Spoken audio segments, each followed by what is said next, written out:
ভাবতে অবাক লাগছে যে আমরা 5 বছরে পদার্পণ করেছি।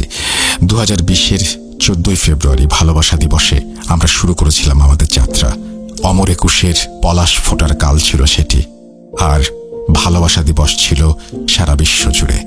সেই সাথে চলছিল অমর একুশের বইমেলা। এমন একটা সুন্দর সময়ে আমরা যখন শুরু করলাম, বুকের ভেতরে ছিল ভয়, কিন্তু সেই ভয়, সেই শঙ্কা দূর হয়ে গেল আপনাদের ভালোবাসায়। আমরা 5টি বছর অতিক্রম করেছি। যেভাবে অতীতে আমাদের সঙ্গে ছিলেন, যেভাবে আমাদেরকে সহযোগিতা করেছেন, যেভাবে আমাদের পাশে থেকেছেন, আশা করছি আগামীতেও ঠিক একইভাবে আমাদের পাশে থাকবেন। যারা আমাদেরকে শুনছেন তাদেরকে অনুরোধ করব, আমাদের ফেসবুক পেজ এবং ইউটিউব চ্যানেলটি সাবস্ক্রাইব করুন এবং আমাদেরকে সামনে এগিয়ে নিয়ে যাবেন, সেই প্রত্যাশা আপনাদের কাছে সব সময়ের মতো এখনো রাখছি। আশা করছি এভাবেই আপনাদের আনন্দ দিয়ে যাব। ভয়ের রাজ্যে হারিয়ে যাবেন আপনারা প্রতি বৃহস্পতিবার, প্রতি শুক্রবার ঠিক রাত 9:59 এবং রাত 11:59। আমাদের ইউটিউব চ্যানেলটিতে অনেকেই শুনছেন, কিন্তু অনেকেই হয়তো এখনো সাবস্ক্রাইব করেননি। তাদের সবাইকে অনুরোধ করব, বার্থডে উপলক্ষে বা এরকম বিশেষ একটা ইভেন্টকে সামনে রেখে চাইলে আপনারা সাবস্ক্রাইব করে ফেলতে পারেন এবং আমাদের চ্যানেলটি শেয়ার করতে পারেন আপনাদের আপনজনের সাথে। জি, আমি শুনতে পাচ্ছি আপনারা সবাই বলছেন happy birthday. Thank you so much. Bhoot.com with Russell। এবং এই মুহূর্তে কথা না বাড়িয়ে আমি সরাসরি ঘটনায় চলে যেতে চাই। আশা করছি আমাদের আজকের এই ঘটনাটি আপনাদের ভালো লাগবে। যেভাবে লেখা আছে আমি সেভাবেই শুরু করছি। আসসালামু আলাইকুম রাসেল ভাই, প্রিয় শ্রোতা বন্ধুরা, কেমন আছেন আপনারা? আশা করি আল্লাহর রহমতে আপনারা সবাই খুব ভালো আছেন, সুস্থ আছেন। আমিও ভালো আছি আলহামদুলিল্লাহ। আমি আপনাদের সবার পছন্দের শো ভূত.com-এর মডারেটর, একনিষ্ঠ ভক্ত মোহাম্মদ সাবিত আলম লিখছি ময়মনসিংহ বিভাগ থেকে। যে যেখান থেকে আজকের এই ঘটনাটি শুনছেন, আল্লাহ আপনাদের সবাইকে সবসময় খুশি করুন, সুস্বাস্থ্যের অধিকারী করুন এবং আপনাদের জীবনে যেন কখনো কারো প্রতি নির্ভরশীল হতে না হয় সেই দোয়া করি। যারা বিপদে আছেন আল্লাহ আপনাদেরকে বিপদ মুক্ত করুন, যাদের অসুখ রয়েছে আল্লাহ তাআলা সুস্থতা দান করুন, আর যারা এই দুনিয়া থেকে চলে গেছেন আল্লাহ তাদের মাফ করে দিন। আজ আমি আপনাদের মাঝে আরো একটি লম্বা ঘটনা নিয়ে হাজির হয়েছি, যে ঘটনা শুনলে আপনাদের অবশ্যই ভয়ের শিহরণ হতে বাধ্য। আজকের ঘটনাটি আমি কালেক্ট করেছি ঢাকায় বসবাসরত একজন উবার ড্রাইভারের কাছ থেকে। ওনার নাম আসলাম। আসলাম ভাইয়ের ঘটনাটি আমি আমার একজন জুনিয়র ভাইয়ের কাছ থেকে পেয়েছি। আসলাম ভাইয়ের ঘটনা শোনার পর সেই জুনিয়রের সাথে আমি যোগাযোগ করি এবং আসলাম ভাইয়ের ঘটনাটি তাকে শুনতে বলি। যথারীতি আমি সময় বের করে আসলাম ভাইয়ের সাথে দেখা করে ঘটনাটি কালেক্ট করি। আমি ঘটনা বলার আগে আপনাদের একটা অনুরোধ করতে চাই, যারা ঘটনাটি শুনতে আগ্রহী তারা দয়া করে এই ঘটনাটি শেষ পর্যন্ত শুনুন, কারণ ঘটনাটি খুবই ইন্টারেস্টিং। আর আপনার যদি তন্দ্রা এসে থাকে তাহলে ঘুমিয়ে পড়ুন, কাল না হয় শুনবেন। কারণ কিছু ঘটনা আছে যেগুলো আসলে আমাদের অন্তর ও মস্তিষ্কে কিছু আলোড়ন সৃষ্টি করে, আর আমি চাই যে আপনারা সকলেই এই আলোড়ন অনুভব করুন। দয়া করে আয়াতুল কুরসি পড়ে নিন, কারণ আমি শুনেছি কিছু শয়তানের কথা যখন আমরা শুনি তখন তারা আমাদের প্রতি আকৃষ্ট হয়। আসলাম ভাইয়ের ঘটনাটি আমি ওনার ভাষাতেই আপনাদের মাঝে উপস্থাপন করার চেষ্টা করছি। অনিচ্ছাকৃত ভুল ত্রুটির জন্য রাসেল ভাই এবং আপনাদের নিকট ক্ষমা প্রার্থনা করছি। বলছেন আসলাম ভাই।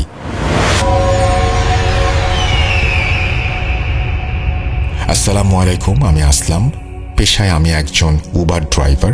আজ আমি আপনাদের নিকট যে ঘটনাটি শেয়ার করব সেটা প্রায় 6 বছর আগে আমার জীবনে ঘটে যাওয়া একটি ঘটনা। সালটা হবে 2019। আমি সদ্য গ্র্যাজুয়েশন শেষ করার পর বেকার বেশে বাসাতেই বসেছিলাম। বেকারত্বের এই সময়ে আমাকে আমার চাকরিজীবী বন্ধু বান্ধব এবং আমার মা বাবার কাছ থেকেও অনেক কথা শুনতে হয়েছে। এত ধিক্কারজনক কথাবার্তাও শুনেছি। ভাবলাম যে এভাবে বসে না থেকে বরং কিছু একটা করা যাক, কিছু টাকা কামাতে পারি, আমার শরীর থেকে বেকারত্বের এই ট্যাগটাও যেন চলে যায়। আমার বাবা একজন বেসরকারি চাকরিজীবী ছিলেন। একটি স্বনামধন্য কোম্পানিতে উনি সিনিয়র ম্যানেজার পোস্টে দায়িত্বরত ছিলেন। খুব বেশি টাকা পয়সা না থাকলেও কম ছিল বলবো না। আমি খুব কষ্ট করে আব্বুর কাছ থেকে একটি সেকেন্ড হ্যান্ড গাড়ি কেনার জন্য অনুমতি নিলাম এবং এও বললাম যে গাড়ি কেনার জন্য উনি আমাকে যত টাকাই দেন না কেন আমি সেটা পরিশোধ করব। আমার আব্বু বুঝতে পারলেন যে ছেলে আসলে এবার কিছু করতে চাইছে। আমার কথা আর আবদার শুনে টাকা ফেরত দেওয়ার কন্ডিশনে উনি আমাকে গাড়ি কেনার টাকা দিয়ে দিলেন। আমি মনে মনে বললাম আলহামদুলিল্লাহ।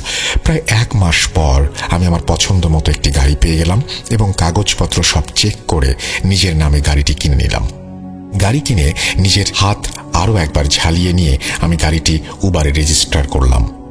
আমি আমার কাজটা আসলে উপভোগ করছিলাম। তাছাড়া যেহেতু নতুন নতুন কাজ, সেহেতু আমি প্রায় প্রতিদিন 12 ঘন্টা গাড়ি চালাতে শুরু করলাম। তখন প্রায় 1 মাস হবে আমি উবারের আন্ডারে গাড়ি চালাচ্ছি। সব ঠিকঠাক ছিল, টাকাও কামাচ্ছিলাম, বেকার নই। সব মিলিয়ে বেশ ভালোই যাচ্ছিল দিন। যদিও আমার বন্ধুরা আমাকে অনেক বোঝানোর চেষ্টা করেছে যে রাতে গাড়ি চালানো ঠিক নয়, কিন্তু আমি তাদের কোনো কথাই শুনিনি। কারণ আমার রুটিনই ছিল দুপুর 12টায় ঘুম থেকে ওঠা, যার জন্য আমার মা প্রায় সময় আমাকে নবাবের বাচ্চা বলে গালাগাল করতেন। আমি ঘুম থেকে উঠে ফ্রেশ হয়ে দুপুরের খাবার খেয়ে বের হতে হতে বিকেল 4টা বেজে যেত। তারপর আমি বিকাল থেকে রাতে কাজ করে প্রায় ভোর 4টায় বাড়ি ফিরতাম। কিন্তু সপ্তাহের শেষের দিকে, বিশেষ করে শুক্রবার ও শনিবার রাতে আমার রুটিন একটু বদলে যেত, কারণ এই 2 দিন রাত 12টার দিকেই আমি সাইন আউট করে ফেলতাম। সেদিন ছিল শনিবার, যেই রাত আমার জীবন বদলে দিয়েছিল এক নিমেষেই। শনিবার রাত 12টায় আমি আমার নিয়ম মতো সাইন আউট করে দিচ্ছিলাম, কিন্তু হঠাৎ করে আমার কাছে একটা রাইড রিকোয়েস্ট এলো এবং আমি ভুলবশত না চাইতেও সেই রাইড অ্যাকসেপ্ট করে ফেললাম। এই সময়ে এই রাইড অ্যাকসেপ্ট করার জন্য আমি আফসোসও করেছিলাম, কিন্তু যদি আমি এই রাইডটি ক্যান্সেল করতাম তাহলে আমার রেটিং খারাপ হয়ে যেত। সুতরাং আমি ভাবলাম যে এই রাইডটা শেষ করে তারপর সাইন আউট করে দেব। যখন আমি প্যাসেঞ্জার পিক আপ পয়েন্টে পৌঁছালাম, তখন দেখলাম একজন বৃদ্ধ মানুষ ঘর থেকে বের হয়ে এসে গাড়ির দরজা খুলে আমার পাশে এসে বসে গেলেন। ওনার চেহারা দেখে ওনাকে বেশ চিন্তিতই লাগছিল আমার কাছে। আমি ওনার কাছে জানতে চাইলাম যে ওনার সাথে আর কেউ আছে কিনা। যেহেতু উনি ফ্রন্ট সিটে বসেছেন আমার সাথে, উনি মাথা ঝাঁকিয়ে উত্তর দিলেন, হ্যাঁ আছে। আমি অপেক্ষা করতে লাগলাম।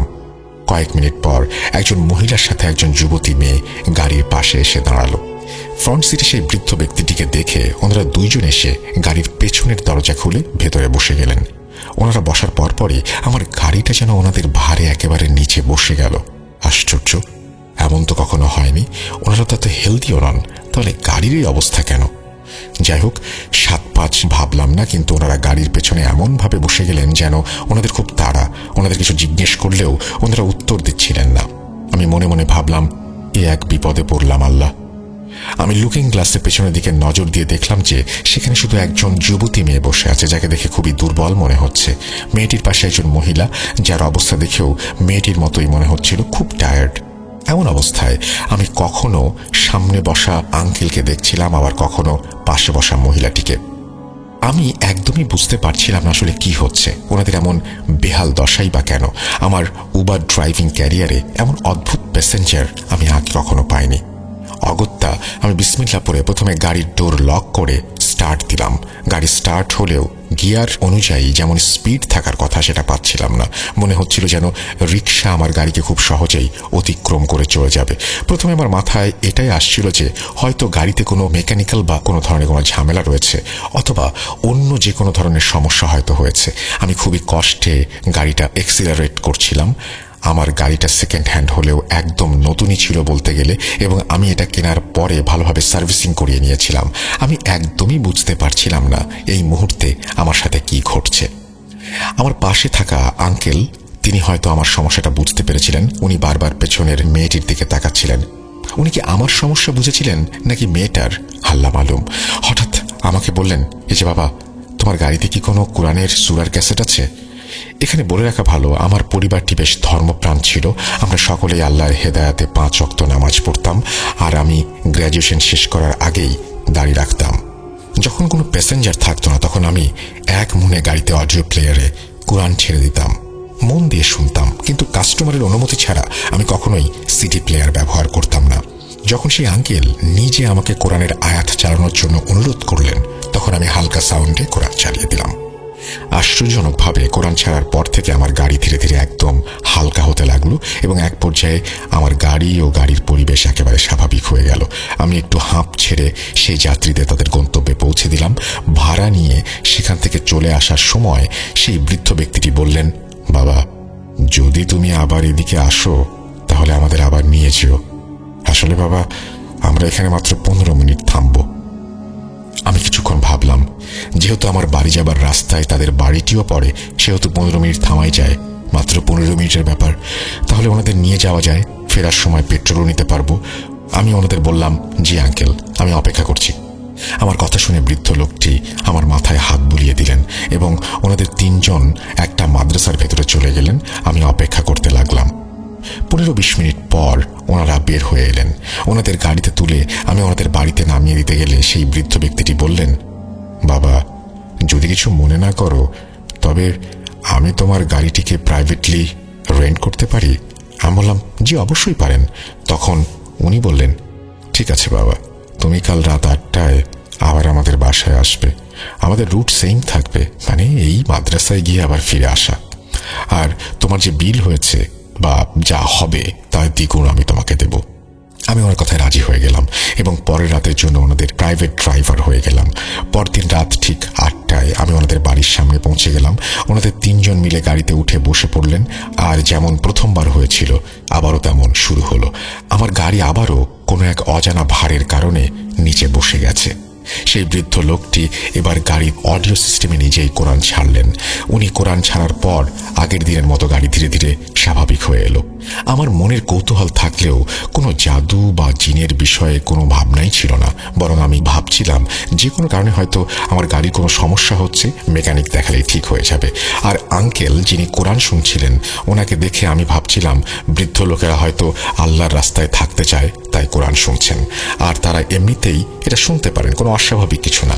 যাই হোক, এরপর আমি ওনাদের আগের রাতের মতো মাদ্রাসায় নামিয়ে দিলাম এবং বাইরে অপেক্ষা করতে লাগলাম। সেদিন ওনাদের প্রায় আধা ঘন্টা সময় লাগলো। মাদ্রাসা থেকে বের হয়ে এসে ওনারা গাড়িতে বসলেন। যেমন আমি আপনাকে আগেই বলেছি, আমার পরিবার খুব ধর্মপ্রাণ ছিল, তাই আমি চেষ্টা করতাম কোনো মহিলার দিকে না তাকাতে। যদি ভুলবশত কখনো চোখ পড়তো তাহলে সেটা আল্লাহ আমাকে যেন মাফ করে দিয়ে থাকেন সেই জন্য প্রার্থনা করতাম। কিন্তু আমি কখনো ইচ্ছা করে কোনো মহিলার দিকে তাকাইনি। কিন্তু যখন ওনাদের 3 জন গাড়িতে এসে বসলেন তখন ওনাদের হাতের দিকে চোখ পড়ল। ওপর দিকে তাকাতেই আমার চোখ সেই মেয়েটির ওপরে পড়ল। তার চোখগুলো এত বেশি জলজল করছিল, মনে হচ্ছিল যেন তার চোখে আমি আগুন দেখেছি। আমি তাড়াতাড়ি চোখ নামিয়ে নিলাম, কারণ তার চোখের তাপ আমি সহ্য করতে পারছিলাম না। কিন্তু পথিমধ্যে আমি না চাইতেও আয়নাতে বারবার তাকে দেখছিলাম। আমি যখনই তাকে দেখছি সে যেন বারবার আমার দিকে তাকাচ্ছে। তার মুখে রাগ স্পষ্ট এবং সে এমনভাবে আমার দিকে তাকাচ্ছিল যেন মনে হচ্ছিল আমাকে সে জীবন্ত কবর দেবে। সেদিনের যাত্রাটা আমার জন্য খুবই কষ্টকর ছিল। আমি দ্রুত গাড়ি চালিয়ে ওনাদের বাড়িতে পৌঁছে দিলাম। আমি যখন গাড়ি থামালাম তখন বৃদ্ধ দম্পতি 2 জন গাড়ি থেকে নেমে আসলেন, কিন্তু সেই মেয়েটা তখনও গাড়িতেই বসেছিল।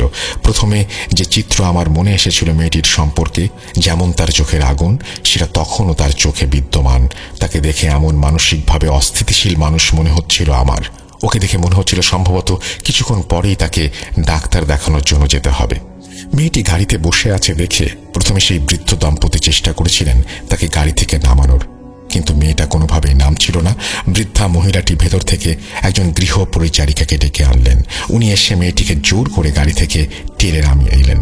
মেয়েটি সেই গৃহ পরিচারিকার সাথে ভেতরে যাচ্ছিল। তখনও তার চোখ আমার ওপরেই ছিল এবং সে আমাকে অবিরত পর্যবেক্ষণ করছিল। আমি ভাবতে লাগলাম, এ কি আজব পরিবার রে বাবা। যাই হোক, সেদিনের মতো বাড়ি ফিরে গেলাম। পরের দিন সন্ধ্যা 6টা। সেদিন বৃদ্ধ ব্যক্তিটি আমাকে ফোন করে বললেন, বাবা, আজকে তোমাকে আরো একবার একটু আসতে হবে, যদি পারো তাহলে এই 8টার মধ্যে চলে এসো বাসার নিচে। আমি এবার মনে মনে ঠিক করে নিয়েছিলাম যে এখন থেকে এই লোকদের আর রাইড দেব না।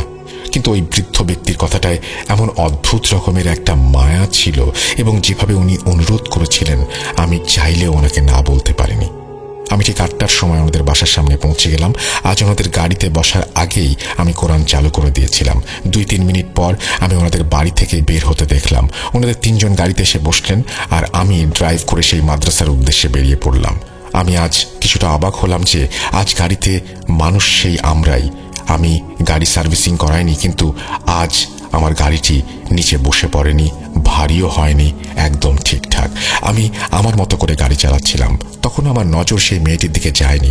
হঠাৎ লুকিং গ্লাসে চোখ পড়তে আমি দেখলাম সেই মেয়েটি জানালার বাইরে তাকিয়ে আছে। আমি আমার চোখ সরিয়ে নিয়ে ড্রাইভিং এর দিকে মনোযোগ দিলাম। যথারীতি সময় মতো আমার গাড়ি মাদ্রাসায় এসে দাঁড়ালো। আমি ওনাদের মাদ্রাসার সামনে নামিয়ে একটু বিশ্রাম নেয়ার জন্য গাড়ির পেছনের সিটে শুয়ে পড়লাম। হঠাৎ আমার গায়ে একটা আঁচড় লাগার ফলে চোখ খুলে গেল।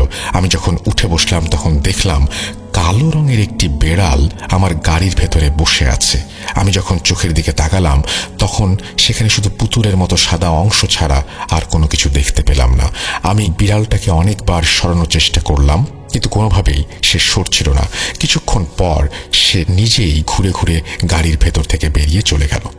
আমি যতদূর তাকে যেতে দেখেছিলাম সে যেন আমার দিকেই তাকিয়েছিল।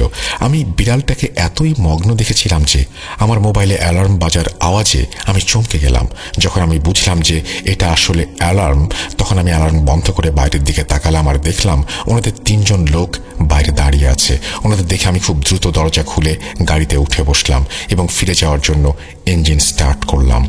ড্রাইভিং করার সময় এবার আমার চোখ মেয়েটার উপরে পড়ল।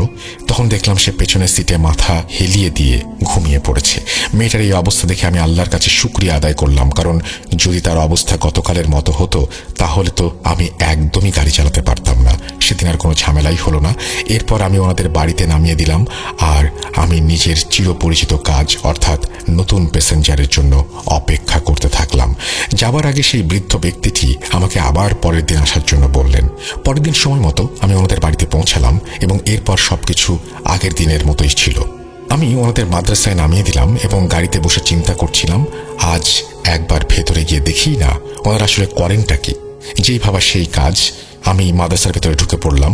তখন সেখানে কিছু মাদ্রাসার ছাত্র এবং খাদেম ঘুরছিলেন। আমি ওনাদের কাছে সেই বৃদ্ধ ব্যক্তির এবং তার পরিবারের সম্পর্কে জানতে চাইলাম। ওনাদের জিজ্ঞাসা করতে ওনারা কিছু না বলেই একটা ঘরের দিকে ইশারা করলেন।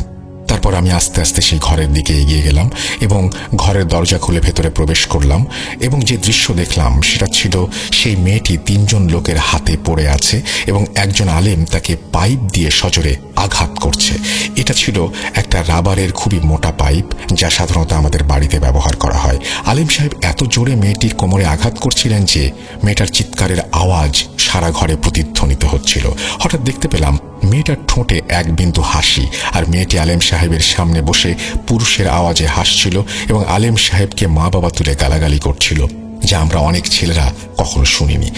তারপর সেই মেয়ে 3 জন শক্তিশালী লোককে জোরে ধাক্কা দিল এবং আলেম সাহেবের ওপর উঠে বসে গলা চেপে ধরল।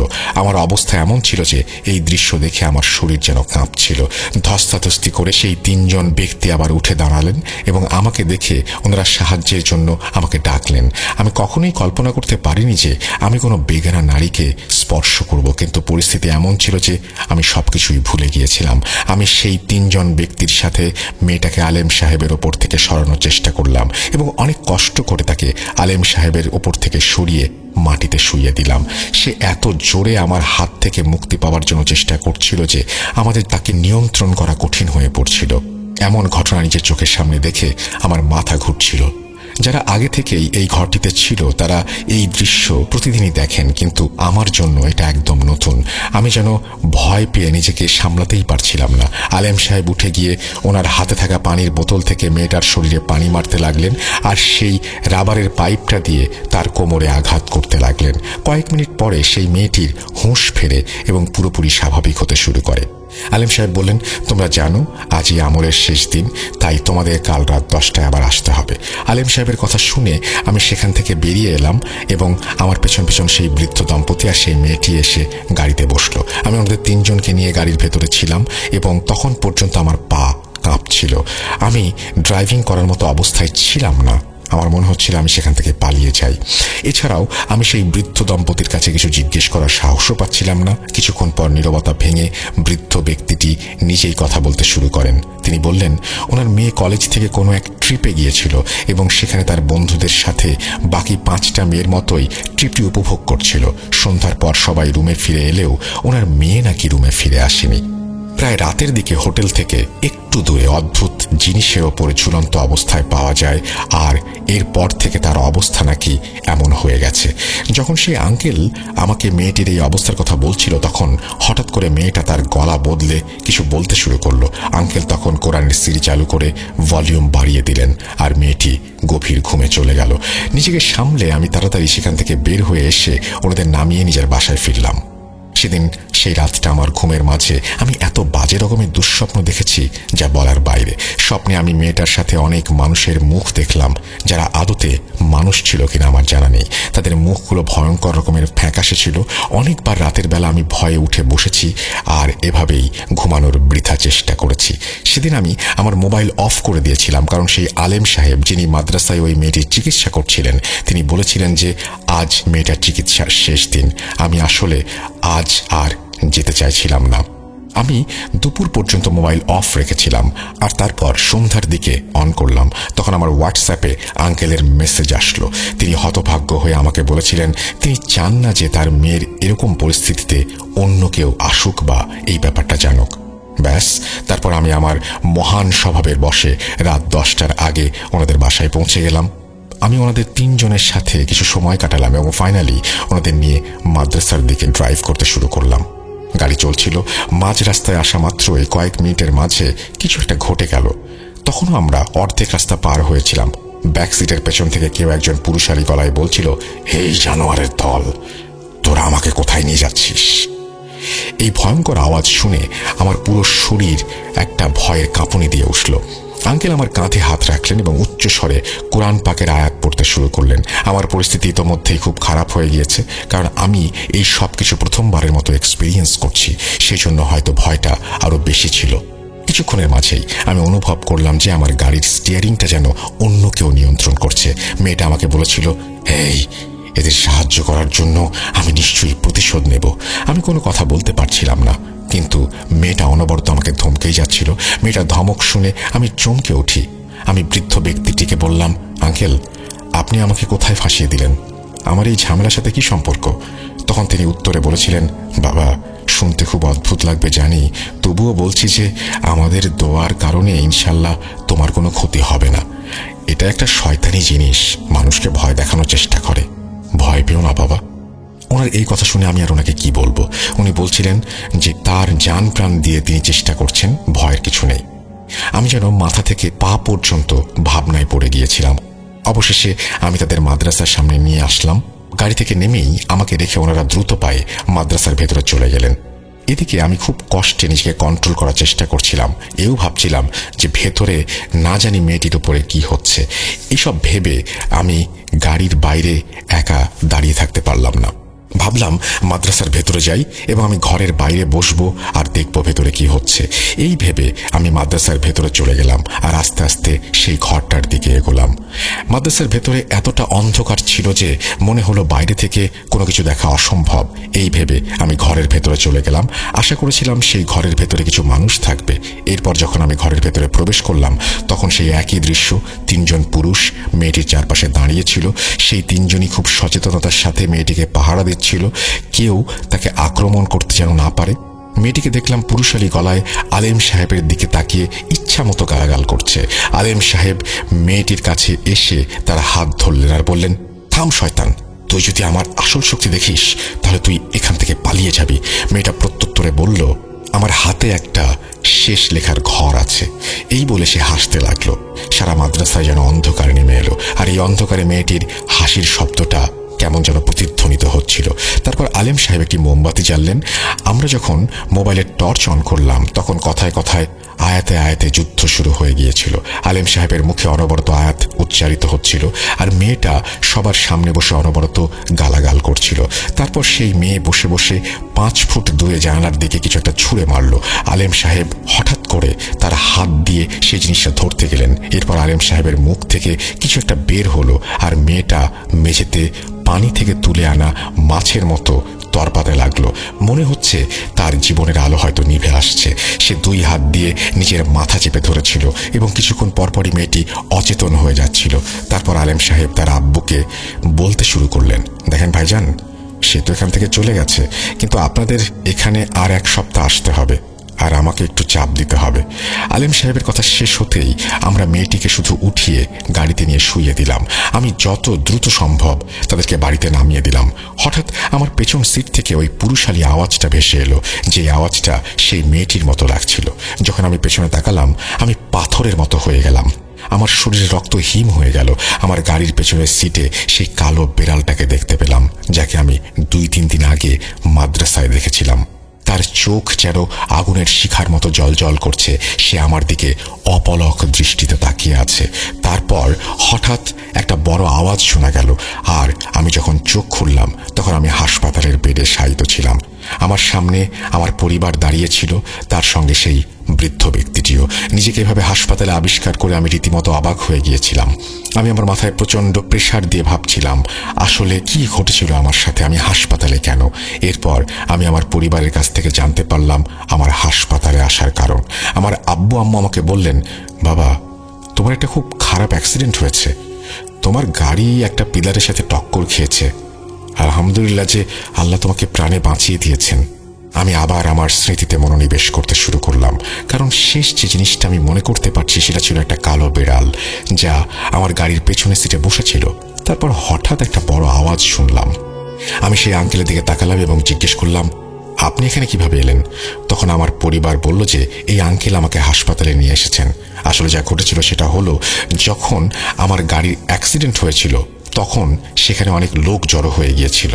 যেহেতু আমার মোবাইলে উবারের অ্যাপ ছিল, সেহেতু আমার মোবাইল লক হয়নি। সেখানে উপস্থিত লোকেরা যখন আমার কল লিস্ট চেক করলেন, তখন শেষ ডায়াল নম্বরটি ছিল হচ্ছে সেই বৃদ্ধের, এবং তাকে কল করা হয়েছিল। স্থানীয় লোকরা আঙ্কেলকে আমার অ্যাক্সিডেন্টের কথা জানালেন। তখন তিনি দারুণ রকমের চিন্তিত হয়ে তাড়াতাড়ি অ্যাক্সিডেন্ট স্পটে আসলেন এবং আমাকে নিয়ে একটি প্রাইভেট হাসপাতালে পৌঁছালেন। পরে আঙ্কেল আমার পরিবারকে ফোন করে ডেকে পাঠিয়েছিলেন। এরপর জানতে চেয়েছিলাম আসলে কি হয়েছিল যে আমার গাড়ি পিলারের সাথে ধাক্কা খেল। এই প্রশ্ন করাটা সঠিক, কারণ পিলারটা রোড থেকে অনেক দূরে ছিল। আমি আমার পরিবারকে 7-5 বুঝিয়ে দিলাম আর আপাতত বাড়ি চলে যেতে বললাম। আমার ছোট ভাই বাদে বাকি সবাই বাড়ি ফিরে গেল। এরপর যখন আমার পরিবার সেখান থেকে চলে গেল, তখন সেই আঙ্কেল বাহানা করে আমার ছোট ভাইকে বাইরে পাঠিয়ে দিলেন এবং আমাকে জিজ্ঞেস করতে লাগলেন, বাবা, সত্যি কথাটা বলো তো আসলে কি হয়েছিল? আমি ওনাকে সেই বিড়ালের কথা জানালাম আর বললাম যে কাল রাতে আমার গাড়ির ভেতরে আমি বিড়ালটাকে দেখতে পেয়েছিলাম এবং নিয়ন্ত্রণ হারিয়ে ফেলেছিলাম তার পরপরই। আঙ্কেল আমার কথা শুনে অনেকটাই বিচলিত হয়ে পড়লেন এবং বেশ আস্তে করে বললেন, বাবা, এবার তোমার পেছনে চলে এসেছে।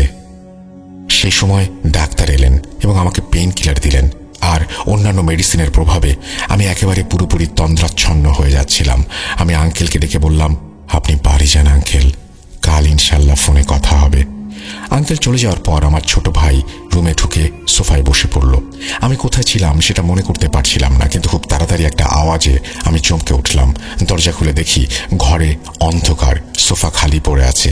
চারিদিকে তাকালাম, কিন্তু ভাইকে কোথাও দেখতে পেলাম না। তখন দেখলাম আমার ঘরের দরজা খোলা, আর সেখানে একটা ছেলে দাঁড়িয়ে আছে, যার অবয়ব আমি কেবল দেখতে পাচ্ছিলাম কারণ ঘরটি অন্ধকার ছিল।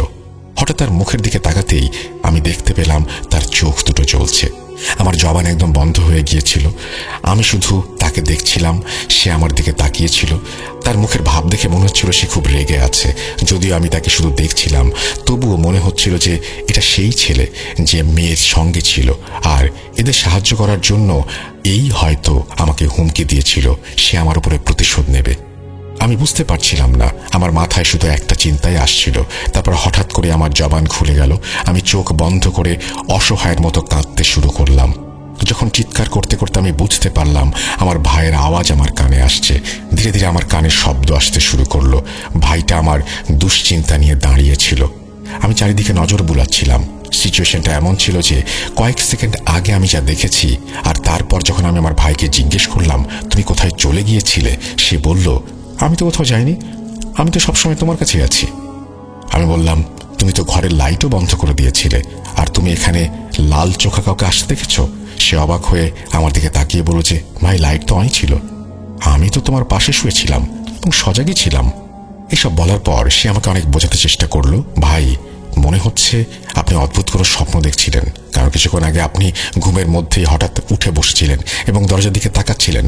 আপনার মুখ দেখে মনে হচ্ছিল যেন আপনি কাউকে দেখছেন। আপনার চোখগুলো অল্প বন্ধ ছিল, কিন্তু তাও আপনি মনোযোগ দিয়ে কিছু একটা করছিলেন বা শুনছিলেন বা দেখছিলেন। আমার ভাইয়ের কথা শুনে আমার ইনসেপশন সিনেমার কথা মনে পড়ে গেল। যাই হোক, এখন বলছি পরের রাতের কথা। আমি সন্ধ্যায় দ্রুত ঘুমিয়ে পড়েছিলাম। রাত 11টায় যখন আমার চোখ খুলল, আমি দেখলাম আমার ভাই কাউকে খুঁজছে। সে কখনো পর্দার নিচে দেখছে, কখনো বিছানার নিচে। আমি ওকে জিজ্ঞেস করলাম, ভাই তুমি কাকে খুঁজছো? তখন সে বলল, একটা বেড়াল ঢুকে গেছে। আমি বারবার চেষ্টা করছি এটাকে বের করার, কিন্তু পাচ্ছি না। কি বেড়াল এটা? চোখগুলো কি অদ্ভুত। এটুকু কথা বলার পরেই আমার মনে একটা প্রশ্ন আসলো। তারপর আমি ওর কাছে পরের প্রশ্নটা করলাম, যা শুনে সে ভীষণ ভয় পেয়ে গেল। আমি জিজ্ঞেস করলাম, তার চোখগুলো কি একদম সাদা ছিল? আমার ভাই উত্তর দিল, হ্যাঁ ভাই, তুমি তো ঘুমাচ্ছিলে, তুমি কি করে দেখলে? আমি আমার ভাইকে এরপর আর কিছু বললাম না, কিন্তু মনে মনে ভাবতে লাগলাম এটা আসলে অদ্ভুত ব্যাপার। তারপর আমি ওকে বললাম, ভাই তারা তোর পেছনেও এসে গেছে, এখন তুইও সাবধান থাকিস। আমার ভাই আমার কথার মানে বোঝেনি। সে ভাবলো এটা মেডিসিনের এফেক্ট, পাত্তা দিল না। এরপর থেকে আমার চোখে খুব অদ্ভুত অদ্ভুত স্বপ্ন আসতে শুরু করলো। তখন মনে হলো, কেননা এই আঙ্কেলের কাছ থেকে পরামর্শ নেই। আমি সেই আঙ্কেলকে ফোন করলাম, কিন্তু তিনি তখনও সেই একই ভয়ে ছিলেন। যখন আমি ওনার খোঁজ খবর নিলাম, তিনি বললেন, বাবা আমার মেয়ের অবস্থা খুব খারাপ। আমি প্রশ্ন করলাম, কি হয়েছে? আঙ্কেল ফুঁপিয়ে ফুঁপিয়ে কাঁদছিলেন আর আমাকে বলছিলেন, বাবা ওরা এবার এসে গেছে। কথাটা শুনে আমার মাথা থেকে পা পর্যন্ত ঠান্ডা হয়ে গেল। আমি ওনাকে জিজ্ঞেস করলাম, তাহলে এখন আপনি কাকে চিকিৎসা করবেন? সে আঙ্কেল বললেন, সন্ধ্যায় ওই মাদ্রাসার আলেম সাহেব ওনাদের বাড়িতে আসছেন। আমি যদি চাই তবে যেন আমার ভাইকে নিয়ে তাদের বাড়িতে চলে যাই। আমিও আসলে জানতে চাচ্ছিলাম যে আমার অসুস্থ হবার কারণটা কি। ঠিক করলাম ভাইকে নিয়ে ওনাদের বাসায় যাব। এই ভেবে আমি আমার ভাই সন্ধ্যায় ওনার বাসায় পৌঁছালাম। ভেতরে গেলাম এবং সেই আলেম সাহেবকে দেখতে পেলাম। একটা জিনিস যা আমাকে খুব অবাক করেছিল, যে এত জোরে ওই মেয়েটিকে পাইপ দিয়ে মারত, যদি তার জায়গায় কোনো পুরুষও থাকতো হয়তো মারা যেত বা অজ্ঞান হয়ে যেত, কিন্তু সেই মেয়ের ওপর সেই পাইপের আঘাতের কোনো প্রভাবই পড়তো না। আরেকটা জিনিস যা আমি শুধু ওই দিনই অনুভব করলাম, যখন আমি ঘরের ভেতরে ঢুকলাম এবং ওই আলেম সাহেবকে দেখলাম, তখন আমার চোখে যেন রক্ত চলে এলো। আমার ইচ্ছে হলো আমি তার গলা কামড় দিয়ে ছিঁড়ে ফেলি। এরপর আমি আর মনে রাখতে পারিনি সে কি করেছিল। যখন আমার চোখ খুলল, তখন আমি সেই আঙ্কেলের বাড়িতে ছিলাম এবং তাদেরই বিছানায় শুয়েছিলাম। আমার পাশে আমার ছোট ভাই বসেছিল আর ওকে খুবই চিন্তিত মনে হচ্ছিল। আমি ওনাদের সবাইকে জিজ্ঞেস করতে লাগলাম, আমি এখানে এই বিছানায় কেন? আমি তো একটু আগে ওই ঘরে ছিলাম। তখন আঙ্কেল চোখ নিচু করে ফেললেন, কিন্তু ছোট ভাই যেটা বলছিল সেটা এমন। সে বলল, আমি যখনই ঘরে ঢুকলাম তখন আলেম সাহেব ওই মেয়েটিকে পাইপ দিয়ে আঘাত করছিলেন। আমি নাকি দৌড়ে আলেম সাহেবের সামনে গিয়ে পাইপটা তার হাত থেকে ছিনিয়ে নিলাম এবং সেই পাইপ দিয়ে আলেম সাহেবকে আঘাত করতে শুরু করলাম। আমার ভাইয়ের ভাষ্যমতে আলেম সাহেবকে মারার সময় নাকি আমার চোখ বন্ধ ছিল। এরপর আলেম সাহেব ওনার পাইপ আর ওনার লোকজনকে নিয়ে সেখান থেকে পালিয়ে গেলেন এবং যাওয়ার সময় বলে গেলেন, এটা আমার সাধ্যের বাইরে। যেন তিনি বলছেন, আমি কি আইনজীবী? আজ এই যে অঘটন ঘটল, এই সব কিছু আমি নাকি একাই করেছি। আমার একদম বিশ্বাস হচ্ছিল না। আমি কোন মুসিবতে ফেসে গেছি বুঝতে পারছিলাম না। আঙ্কেলকে দেখে খুবই খারাপ লাগছিল, কারণ উনি নিজেকে এর জন্য দোষী মনে করছিলেন। আর তারপর হঠাৎ কেন জানি না কোথা থেকে ওনার মেয়ে ঘরে ঢুকে পড়লো, পাগলের মতো হাসতে শুরু করলো। তারপর আমার দিকে তাকিয়ে সে বলল, দেখছিস আমরা তো বলেছিলাম ওকে সাহায্য না করতে। আর তারপর মুহূর্তে যা ঘটলো, আঙ্কেল তার মেয়ের কাছে গেলেন আর মেয়ের গালে দুটো থাপ্পড় মারলেন। তাকে থাপ্পড় মারার পর তার চুল ধরে উঁচু গলায় আঙ্কেল বললেন, তোর যা কিছু আছে সেটা এই মেয়ের সঙ্গে আছে। ছেলেটাকে বিরক্ত করিস না, সে তো শুধু একটা ট্যাক্সি ড্রাইভার। সে আমাদের টাকা নিয়ে মাদ্রাসায় ড্রপ করতে গেছে। আঙ্কেলের এই আচরণ দেখে আমরা অবাক হয়েছিলাম, হতাশ হয়েছিলাম, কিন্তু হয়তো সেই শয়তান আঙ্কেলের এই আচরণ দেখে ভয় পেয়ে গিয়েছিল, কারণ সে ওনার দিকে ভীত চোখে তাকাচ্ছিল, যেন ওনাকে কিছুই করতে পারছে না। আমি ছোট ভাইয়ের দিকে তাকিয়ে বললাম, জলদি এখান থেকে বের হও। তারপর আমরা দ্রুত আব্বুর গাড়িতে বসে সেখান থেকে বের হয়ে গেলাম। এরপর যা ঘটল তা হলো, আল্লাহর কাছে যতই শুকরিয়া আদায় করি ততই কম হয়, কারণ এরপর কখনো আমার সঙ্গে এমন কিছু আর হয়নি। না কোনো স্বপ্ন দেখেছি আর না কখনো ওই বিড়ালটি আমার চোখে পড়েছে। কিন্তু একটা বিষয় যা আমাকে আজও খুব দুঃখ দেয়, সেটা হলো আমার স্বার্থপরতা। কারণ এরপর আমি সেই আঙ্কেলের নাম্বারও ডিলিট করে দিয়েছি এবং তার সাথে সব রকম সম্পর্ক ছিন্ন করে ফেলেছি। কারণ আমার মনে হচ্ছিল যদি আমি তার সাথে সম্পর্ক রাখি তাহলে আবার বিপদে পড়তে পারি। আর এরপর আমার ভাই, আমার পরিবারের যদি কিছু হয়, এই ভয়ে আমি স্বার্থপরতার আশ্রয় নিয়েছিলাম। কিন্তু তারপরেও আমি ওনাদের খোঁজ খবর নিতে কোভিডের পর ওনাদের ঠিকানায় গিয়ে জানতে পারি ওনারা কোভিডের আগেই নাকি বাসা বিক্রি করে কোথাও চলে গেছেন। ভাই, হতে পারে আপনাদের শোয়ের মাধ্যমে সে আঙ্কেলও হয়তো আজকে এই শোটি শুনছেন। আমি যা কিছু ওনাদের জন্য করতে পেরেছি সবকিছুই এক ধরনের নিয়তি থেকেই করেছি, কিন্তু যখন আমাকে আমার পরিবারের কথা ভাবতে হয়েছে তখন আমাকে পেছনে হটতে হয়েছে। কিন্তু ওনাদের পরিবার আজও আমার দোয়ায় সামিল। আপনাদের শোয়ের মাধ্যমে লিসনারদের অনুরোধ করব মেয়েটির জন্য যেন তারা দোয়া করে। জানেন আরো বেশি দুঃখজনক কি, সেই মেয়েটি আসলে ওনাদের একমাত্র মেয়ে, মানে ওনাদের আর কোনো সন্তান নেই। আমি একটি বিশেষ কারণে এই ঘটনাটি আপনাদের সাথে শেয়ার করতে চাইছি ভাই।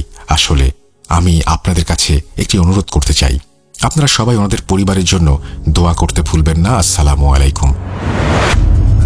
এই বলে সাবিত আলম ঘটনাটি পাঠিয়েছেন, যিনি তার ঘটনা শেষ করেছেন এবং তারপরে তিনি বলছেন এই ছিল আপনাদের জন্য সংগ্রহ করা আজকের ঘটনা। যদি এতটুকু ভালো লাগে আপনাদের প্রতি কৃতজ্ঞ থাকবো। ধন্যবাদ সাবিত আলম আপনাকে এই চমৎকার ঘটনাটি শেয়ার করার জন্য। আশা করছি ঘটনাটি আপনাদের ভালো লেগেছে। আমরা চলে যাব আমাদের পরবর্তী ঘটনায়।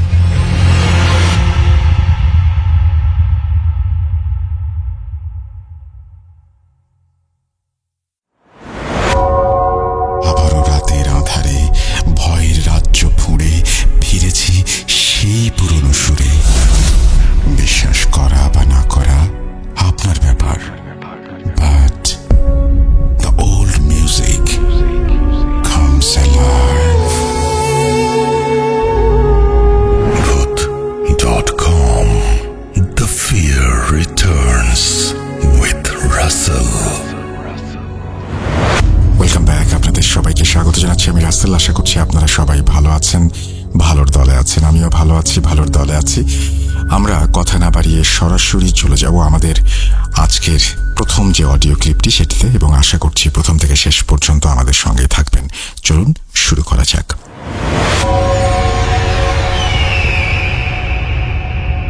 আসসালামু আলাইকুম রাসেল ভাই, আমি শাহরিয়ার, ঢাকা বিভাগের নরসিংদী জেলার শেষ বর্ডার থেকে বলছি। শেষ বর্ডার বলার কারণ আমাদের গ্রামটা নরসিংদী জেলার শেষ গ্রামটি। আমাদের গ্রামের পর থেকে নারায়ণগঞ্জ জেলাটি শুরু। সো আর কথা না বাড়িয়ে আমি আমার ঘটনা শুরু করি। আমাদের ঘটনাটা আমাদের ফ্যামিলির সাথে ঘটা এবং কন্টিনিউয়াসলি করতেছে আমাদের বাড়িতে। সো প্রথম ঘটনাটি আমার আম্মুর সাথে হয়। তো আমি আমার বাড়ির একটু ডিটেলস বলতে চাই। আমাদের বাড়ি থেকে একটু দূরে আমাদের রান্নাঘরটা।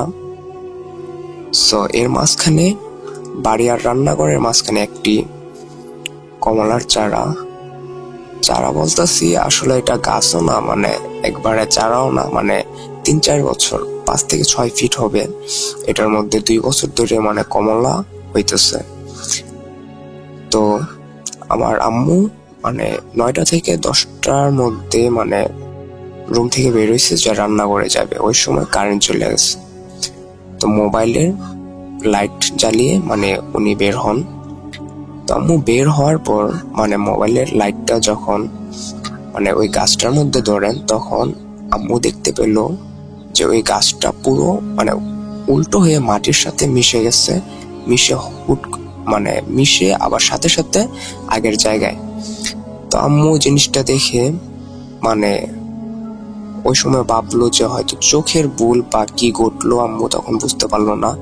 কারণ একটা গাছ 5 থেকে 6 ফিট, গাছটা একবারে মাটির সাথে মিশে গিয়ে আবার মানে আগের জায়গায় মানে ফিরে আসছে। ওইটা অন্যরকম একটু।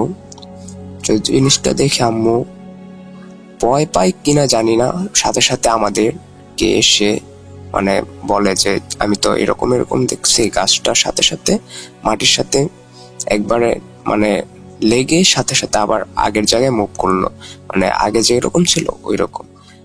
তো ওই ঘটনাটার 3 দিন পর রাসেল ভাই আমার যে গাছটা আছে কমলার চারাটা, ওইটা পুরোপুরি শুকিয়ে যায় এবং গাছটা মারা যায়। তো জিনিসটা খুবই অন্যরকম, আমি এরকম একটা জিনিস দেখছি। এবং 3 দিন পর গাছটা মারা যায়। গাছটার বয়স তেমন ছিল না, 3 বছর আগে আমি একটা কলবের গাছ লাগাইছি, ওইটা মানে মারা যায়। তো যাই হোক, এটা প্রথম ঘটনা। দ্বিতীয় ঘটনাটা ঘটে আমার সাথে। আমি মাগরিবের মানে আজানের 10 থেকে 12 মিনিট আগে ঘটনাটা ঘটে আমার সাথে। আমি তখন মানে শুয়েছিলাম, সন্ধ্যাবেলা শুয়ে মোবাইলে নাটক দেখতেছি। তো আমি যে রুমে শুয়েছিলাম ওই রুমের মানে পরের যে রুমটা আছে ওইটা আমার খাটের বরাবর, মানে খাটের ঠিক বরাবর ওই রুমের দরজাটা। সো আমি দেখলাম যে ওই রুমের দরজাটা হুট করে মানে একটু খুলে গেল। আমার রুমটা তখন মানে লাইট চালানো ছিল না, ওই রুম পুরোপুরি অন্ধকার। সো আমি ভাবলাম হয়তো আমার আম্মু ওই রুমটা মানে খুলছে দরজাটা, যে আমার বলার জন্য যে এখনো শুয়ে আছিস কেন, মানে নামাজ যা, এরকম বলে, সবসময় বলে।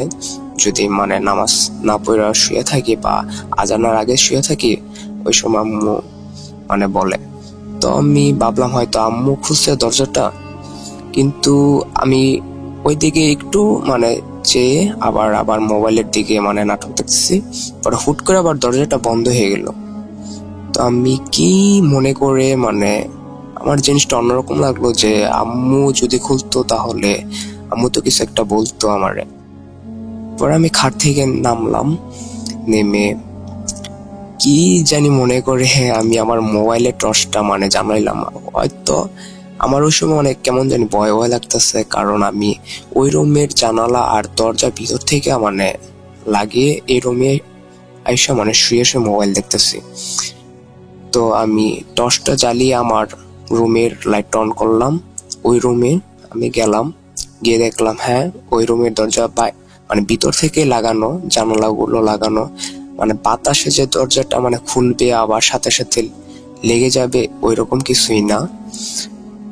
পরে আমি জিনিসটা দেখে মানে আমি ওই সময় ভয়ই পাইলাম। ওইটা আমি আম্মুর সাথে সাথে জানাইলাম। পরে আম্মু মানে ওই ঘটনার পর থেকে মানে যে আমাদের ওই যে গাছটা পুরো মাটির সাথে লাগিয়ে গেছে, ওইটা মানে আম্মু বলার পর আমরা মানে কেউই তেমন একটা মানে বিশ্বাস করি নেই। বলছি যে তুমি ভুল দেখছো, গাছটা হয়তো অন্য কারণে মারা যেতে পারে এরকম। পর আম্মু বলতেছে যে দেখ, মানে তোরা তো আমার কথা বিশ্বাস করিস না, আমি যে বলছি বাড়ির মধ্যে মানে কিছু অদ্ভুত কিছু করতেছে। পরে ওইটা মানে আমার চোখের ভুল হতেই পারে না, কারণ আমি দেখলাম যে দরজাটা পুরো খুললো, ওই রুমে অন্ধকার ছিল ওইটাও আমি দেখছি। এবং 5 থেকে 6 সেকেন্ডের পর আবার দরজাটা মানে অটোমেটিক লেগে গেল। দরজাটা পুরোপুরি খোলে নাই, আবার মানে হালকা একটু খোলে নাই, মানে মাঝারি আকারের মানে খুলছে, মানে যেমন কেউ খুললে টাকার জন্য খোলে বা ইয়া করে ওই রকম। ওইটা দেখে আমি খুবই ভয় পাই। এরপর একটা মানে ভয়াবহ আমি স্বপ্ন দেখি। যাই হোক, স্বপ্নের কথা বলা ঠিক না। তো তৃতীয় ঘটনাটা আমি বলি। তৃতীয় ঘটনাটা খুবই রিসেন্ট, কিছুদিন এই মাসের 10 থেকে 12 তারিখে ঘটনাটা। আমি মানে সন্ধ্যাবেলায় আমার মোবাইল চার্জ দিয়ে আমি আমার ফ্রেন্ডের সাথে বেরোইলাম বাসা থেকে ক্যারাম বোর্ড খেলার জন্য। তো ক্যারাম বোর্ড খেলতে খেলতে প্রায় 7টা থেকে 8টা মানে রাত 8টা বেজে গেল। গ্রামের 8টা, যদিও এখন আমাদের গ্রামটা মানে শহরের মতো নই, উন্নত, মানে আগের গ্রামের মতন না যে 8টা বাজলে সবাই ঘুমায় যায়, এরকম না। সবাই 11টা 12টা বাজেই ঘুমায়। তো এখন রাসেল ভাই এখন কিছুদিন ধরে মানে রাত্রে 12টার পর থেকে মানে চাঁদ উঠতেছে ঠিকই, কিন্তু সন্ধ্যাবেলাটা খুবই অন্ধকার থাকে, একবারে কালো যে অন্ধকারটা আছে ওইটা। সো আমার কাছে মোবাইলও ছিল না। আমি আস্তে আস্তে মানে আমাদের বাড়ির আগে একটা উঠান আছে, বড় উঠান। সো উঠান আসতেছি, কালো মানে অন্ধকারে কিছুই দেখতেছি না, সবই মানে কালো কালো লাগতেছে। যাই হোক, হুট করে মানে পিছন থেকে অনেকটা কুকুর মানে কেউ করে উঠলো, মানে দাগ দিয়ে উঠলো। সো এখন মানে কুকুর খুবই আক্রমণাত্মক, মানে কুকুর মানে এই সময় নাকি পাগল হয়ে যায়, মানে কামড় টামড় দেয়। সো আমি এটা ভেবে একটু মানে তাড়াতাড়ি হাঁটতেছি। তাড়াতাড়ি হাঁটার সময় রাসেল ভাই হুট করে মানে কি যেন মানে আমার কপালে এসে মানে বাড়ির মতো লাগলো, যে কিছু একটা আমার কপালের মধ্যে এসে মানে বাড়ি দিচ্ছে এরকম। সো আমি বুঝতে পারলাম না, আমি খুবই তাড়াহুড়া করে মানে রুমে চলে আসলাম। আম্মুরে দেখাইলাম যে দেখো তো আমার এখানে কি হয়েছে। পরে আম্মু দেখতেছে মানে জিনিসটা লাল হয়ে রয়েছে জায়গাটা। আমিও আয়নার মধ্যে খেয়াল করলাম খুবই লাল হয়ে গেছে। পরে একটু পরে জায়গাটা খুবই ফুলে গেল। সো এই ছিল রাসেল ভাই আমার সাথে অদ্ভুত কিছু ঘটনা আমাদের সাথে। সো কি বাড়ি দিল ভাই, কিসে বাড়ি দিল আমি কিছুই বলতে পারবো না, আমি কিছুই দেখলাম না। আর এমন না যে কেউ অন্য কোনো মানুষ এসে বাড়ি দিবে, কারণ উঠানটা খুবই বড় ছিল। যদি কোনো মানুষ যদি আইসা বাড়ি দিত বা বাড়ি দেওয়ার পরে দৌড়ে মানে চলেও যাইতো, আমি আওয়াজটা শুনতে পাইতাম, বাট আমি কিছুই শুনতে পাইনি। আমার কপালটা এখনো ফোলা আছে আমি যে রেকর্ড করতেছি।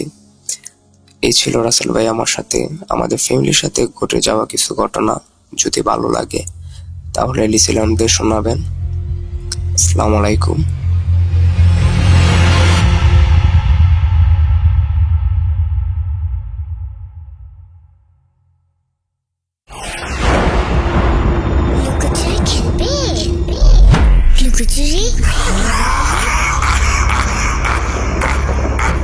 You will never be alone.com.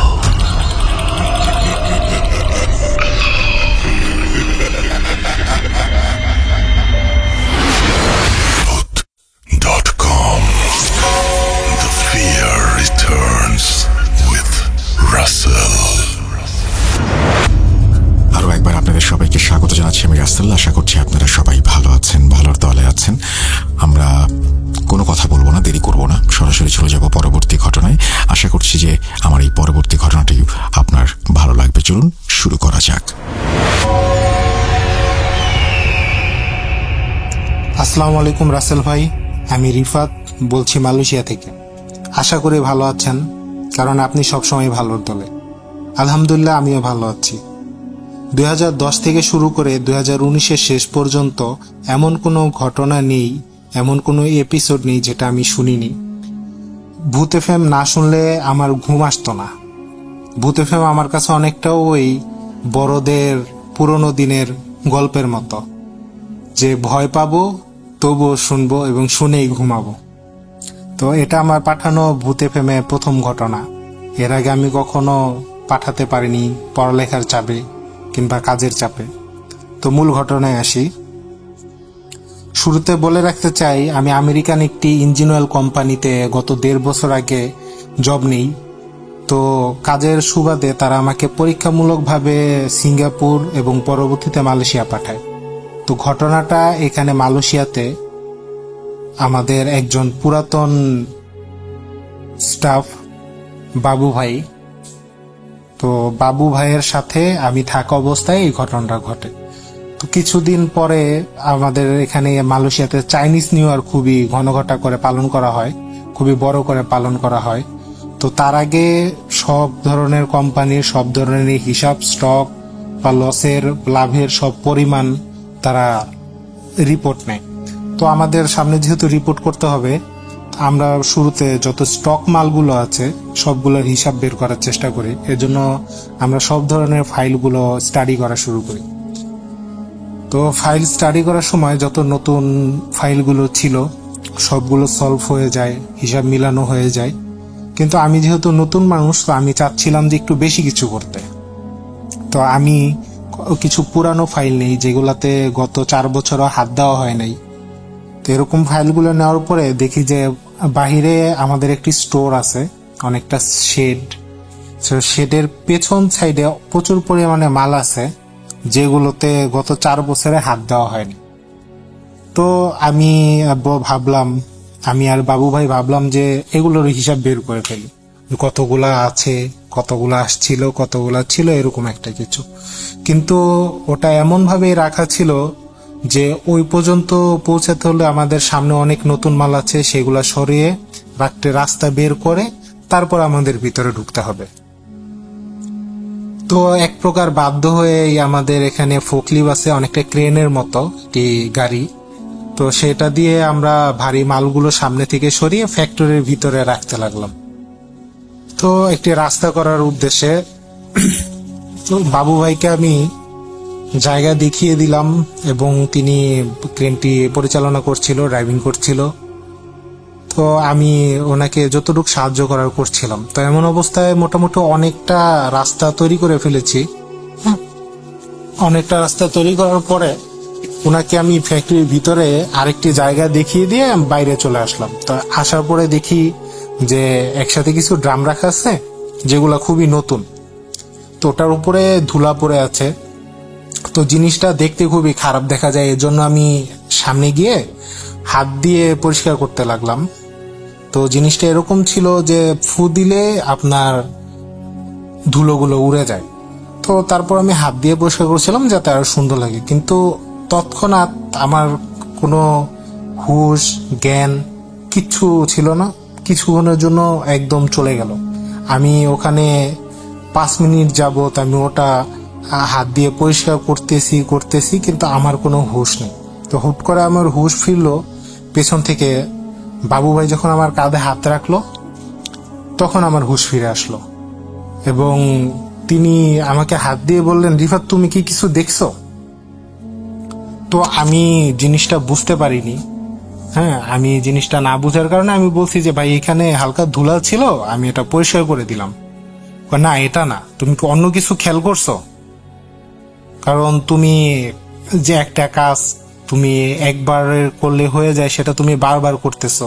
তো আমিও দেখছি, আমি ভাবছি যে তুমিও দেখছো, এই জন্য তুমি যা সামনে চায় তাই করতেছো, তুমি ওটা দেখতে চাচ্ছ না। তো আমি তাকে শিওর করলাম যে না ভাই আমি এরকম কোনো কিছু দেখিনি, কেন কি হয়েছে? তো তখন উনি আমাকে বলল যে তুমি যখন আমাকে ওটা দেখিয়ে দিয়ে জায়গাটা দেখিয়ে দিয়ে চলে আসলা, গ্রামের এখানে আসলা, তখন আমি ফোকলিফটটা ব্যাক দিয়ে গ্লাসে দেখতে দেখতে বের হচ্ছিলাম। তো আমার পেছনের চাক্কা বের হয়ে গেছে, অর্ধেকটা ফ্যাক্টরির ভিতরে অর্ধেকটা ফ্যাক্টরির বাইরে। তো এমন অবস্থায় তোমার সামনে থেকে একজন লোক আসলো এবং আমার ফোকলিফটের পিছনে এসে সে আমাকে সিগন্যাল দিল যে থামো, স্টপ। তো আমি জিনিসটা যখন দেখলাম আমি স্টপ করলাম আর আমি ওখানেই বসে রইলাম। আর তোমাকে দেখলাম যে তুমি শুধু ওইটাই কাজ করছো, কারণ ও তোমার সামনে দিয়ে আসছে। তো সে আমাকে স্টপ বলে সে ওখানে দাঁড়ালো। সে স্মার্ট, কোট পরা, প্যান্ট পরা, হাতে একটা ফাইল, সে একটা হাসি দিল এবং সে এরকম পরা ছিল কিন্তু তার চেহারা বোঝা যাচ্ছিল না। সে যে কাপড় পরেছিল তার কোনো রং বোঝা যাচ্ছিল না এবং যে হাতের যে একটা মানুষের সাধারণ রং তাও বোঝা যাচ্ছিল না। সে হাসি দিল, মনে হলো একজন জেন্টলম্যান। সে ও অবস্থায় বের হয়ে গেট দিয়ে চলে গেল। তো আমি ততক্ষণ ওখানে দাঁড়িয়েছিলাম এবং সে যখন বের হয়ে গেল তখন আমি গাড়িটা নামিয়ে পার্ক করে তোমাকে ধরলাম। তো আমি অনেক অবাক হয়ে যাই এবং আমি বললাম যে ভাই আমার সামনে দিয়ে যে গেছে, তো আমি কি হয়েছে আমি বলতে পারি না, কিন্তু আমি যখন এই ড্রামটা পরিষ্কার করার জন্য ধরছি, আমি এটা অনেকক্ষণ যাবত করছি কিনা তাও আমার সঠিক খেয়াল নাই, কিন্তু আমি হুঁশ ছাড়া হয়ে গেছি, একদম অন্যমনস্ক হয়ে গেছি। তো তখন ভাবলাম যে এখন বাজে প্রায় 11:30, মালয়েশিয়াতে প্রচুর রোদের খুব তাপমাত্রা। তো এর মধ্যে আমরা দুজন আছি, তো এত দুপুরবেলা এত রোদের মাঝে তো এরকম ঘটনা ঘটার কথা না। তো তারপরে উনি বলল যে ওই জায়গাটা অনেক দিন ধরে মানুষের হাতের বাইরে, তো ওখানে অনেক দিন যাবত কোনো মানুষ যাতায়াত করে না, এজন্য হয়তোবা ওখানে কিছু ছিল যা বের হয়ে গেল। খারাপ না, কিন্তু ভালো ছিল, এই জন্য ভালোভাবে চলে গেল। তো তারপর আমি ওনাকে জিজ্ঞেস করলাম, আপনি কি ভাই তুলো রাশির জাতক? কারণ আমি ভূত এফএম অনেক আগে থেকেই শুনি, আমার কিছু জানা আছে। তো উনি বলল যে হ্যাঁ, ওরকমই ভাবতে পারো, কারণ এর সাথে আমার আরো অনেক ঘটনা আছে। এটা নিয়ে এই সম্পৃক্ত একটা ঘটনা আমার সাথে ঘটে গেছে। তো জিজ্ঞেস করলাম যে ভাই কি ঘটনা? তো উনি বলল যে আজ থেকে প্রায় 8 বছর আগে মালয়েশিয়াতেই, উনি আমাদের এই কোম্পানিতে কাজ করতো না, তখন তিনি কাজ করতো একটি আসবাবপত্র তৈরি করে, যেমন আপনার গ্লাসের যে সেটগুলা থাকে, গ্লাস সেট, প্লেট সেট, অনেকটা ডিনার সেটের কারখানা। তো ওই সময়কার না শুধু, এখনো মালয়েশিয়াতে যেসব ফ্যাক্টরি এরিয়াগুলা তৈরি করে, ওরা পাহাড় কেটে রাস্তা করে, পাহাড় কেটে সমতল বানায় এবং চারদিকে পাহাড়ের উপরে জঙ্গল, পাম বাগান, এইগুলার মধ্যেই ওরা এইসব এলাকাগুলো করে। তো তখন উনি যিনি করতেন, তখন ওই সময়টা আরো অনেক আগের, তো এই কারণে তাদের অনেক ঘন জঙ্গলের মাঝে মাঝে ফ্যাক্টরিগুলো করা হতো। তো ওখানে তারা ছিল 5 জন। তারা 5 জন কাজ করতো, অটোমেটিক মেশিন, তারা মেশিন থেকে বের হলো, ডিনার সেটগুলো বের হলে সেগুলো প্যাকেট করতো, সাজিয়ে রাখতো, হ্যাঁ, এবং পরবর্তীতে তারা ওখানে ফ্যাক্টরির ভিতরেই রুম দেওয়া ছিল, তারা ঘুমাতো ওখানেই তারা রান্না বান্না করতো, খাওয়া দাওয়া করতো, ওখানেই ঘুমাতো। তো একদিন কাজ শেষে তার খুবই ক্লান্ত লাগে, আর ওই দিন তার কোনো কাজ ছিল না। আপনার যারা প্রবাসী তারা খুব ভালোভাবে জানে যে তারা কাজ শেষে যদি 5-6 জন একসাথে থাকে, তারা একটা রুটিন করে নেয় যে একদিন এ বাজার করবে, ইনি কাটাকাটি করবে, আরেকজন রান্না করবে, আরেকজন রেস্ট থাকবে, আরেকজন আপনার ঝাড়ু বা অন্য সব কাজ করবে। তো রুটিন অনুযায়ী ওনার ওই দিন কোনো কাজ ছিল না, এই কারণে সে ফ্রেশ হয়ে ঘুমিয়ে পড়ে। তো সে যখন খাওয়া দাওয়ার পরে আপনার তখন রাত 11টা পার হয়ে যায়, সে শুয়ে আছে কিন্তু তার ঘুম আসছিল না। তো একসাথে যখন প্রবাসীরা থাকে, সবাই কাজ করে, সাধারণ কম বেশি কাজ করে, এই জন্য তারা কখনো যে ঘরে সবাই ঘুমায় সেখানে কথা বলে না, তারা একটু দূরে যায়, বের হয়ে যায় দেশে কথা বলার জন্য। তো কারণ দেশে যদি কথা বলে তখন অন্য প্রবাসী ঘুমে সমস্যা হয়, এই কারণে তারা একটু বের হয়ে যায়। তো ওই দিন তার ঘুম আসছিল না, সে ঘুম থেকে উঠে ফ্যাক্টরির বাইরে আসে। ফ্যাক্টরি এরিয়ার ভিতরে একটা বড় গেট থাকে, তার ভিতরে ফ্যাক্টরি থাকে, ফ্যাক্টরির ভিতরে আবার আলাদা গেট থাকে।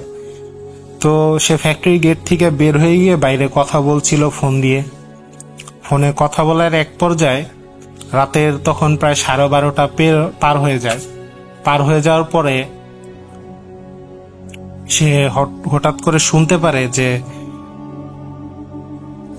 ডিনার সেটগুলো যখন মেশিনটা চলে, সেরকম একটা মেশিনের যখন শব্দ হচ্ছে সে বাইরে থেকে শুনতে পারে।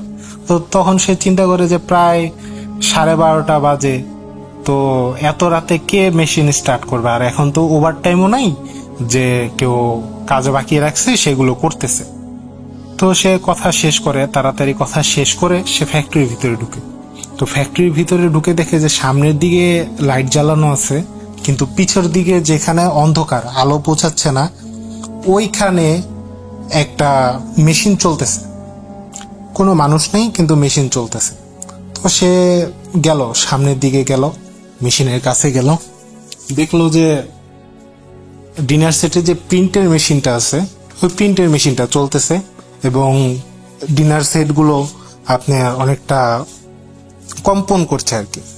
কম্পন করার মধ্যে তো সে চিন্তা করলো হয়তোবা কেউ কন্ট্রোল বোর্ড চালু রেখে চলে গেছে, হয়তোবা ইঁদুর উপরটা যাওয়ার কারণে চালু হয়ে গেছে। তো তখন সে কন্ট্রোল বোর্ডের কাছে গিয়ে দেখে যে কন্ট্রোল বোর্ডে কোনো লাইন নেই, ইভেন কারেন্টের সাথে যে আপনার লাইনটা, বিদ্যুতের সাথে যে লাইনটা, ওইটাও খোলা। তো তখন সে একটু ভয় পায়।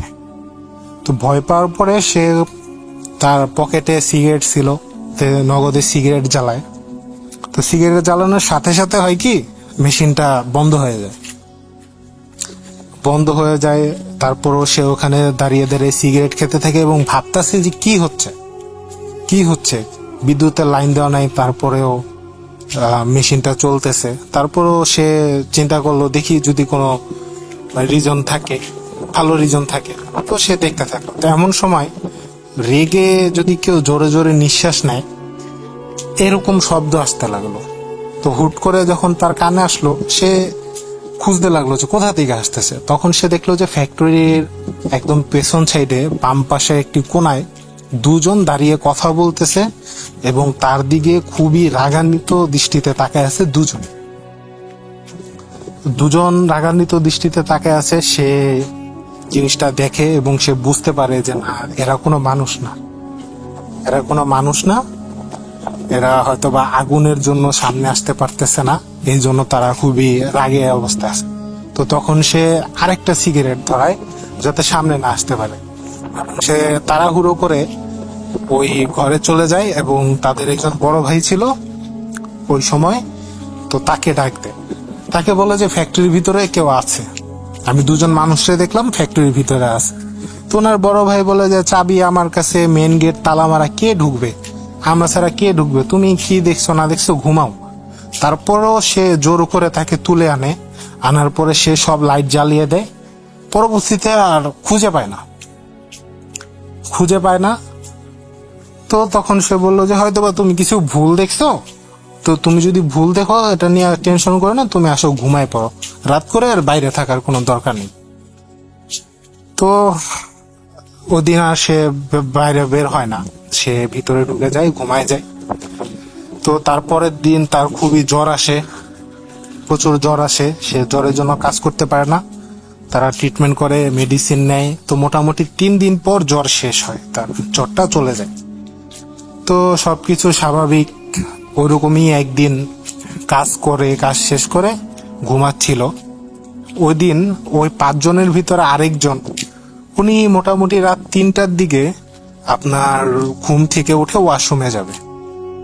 তো সে উঠে স্বাভাবিক মতো উঠে, তার মধ্যে কোনো রকম যেখানে প্যারানর্মাল কিছু আছে বা এরকম ফেস করতে হতে পারে এরকম কোনো ধারণা নাই বা কোনো জ্ঞান নেই। তো সে উঠে ওয়াশরুমে যায়। ওয়াশরুম থেকে যখন বের হয়ে আসে তখন সরাসরি ওই যে মেশিনটা কাঁপছিল ওটা তার চোখে পড়ে। হ্যাঁ, সেটা অন্ধকারে এবং তার উপরে 2 জন বসে আছে এবং মেশিনটার গ্লাসগুলো কাঁপাকাঁপি করছে, ভাইব্রেট করছে। হ্যাঁ, ডিনার সেট গুলো ভাইব্রেট করছে এবং ওনারা 2 জন চোখ দুটো খুবই লাল লাল করে তাকিয়ে আছে এবং বলছে যে তোরা খুবই বার বাড়ছিস, তোদের ব্যবস্থা করতে হবে। তো এই জিনিসে দেখে সে কন্ট্রোল করতে পারে না নিজেকে, সে খুবই ভয় পায় এবং খুব জোরে শাউট করে চিল্লানি দিয়ে সে অজ্ঞান হয়ে যায়। তো তার চিৎকার শুনে সবাই বের হয়ে আসে, লাইট ধরিয়ে দেয়। তো দেখা যে উনি ফ্লোরে পড়ে আছে। তারপর উনাকে নিয়ে যায়, প্রচুর জ্বর আসে। তারপরের দিন তারা মোটামুটি 3 দিন জ্বর থাকে। জ্বর ছাড়ার পরে তারপর সে বলে যে তার সাথে এরকম হয়েছে। তো পরক্ষণে তারা দেখে যে 2 জনের সাথে যখন এরকম হলো তো অবশ্যই কিছু আছে। তারপর ওনারা আশেপাশে খোঁজ শুরু করলো যে মালয়েশিয়াতে তো বাংলাদেশি তখন পাওয়া খুবই কষ্ট।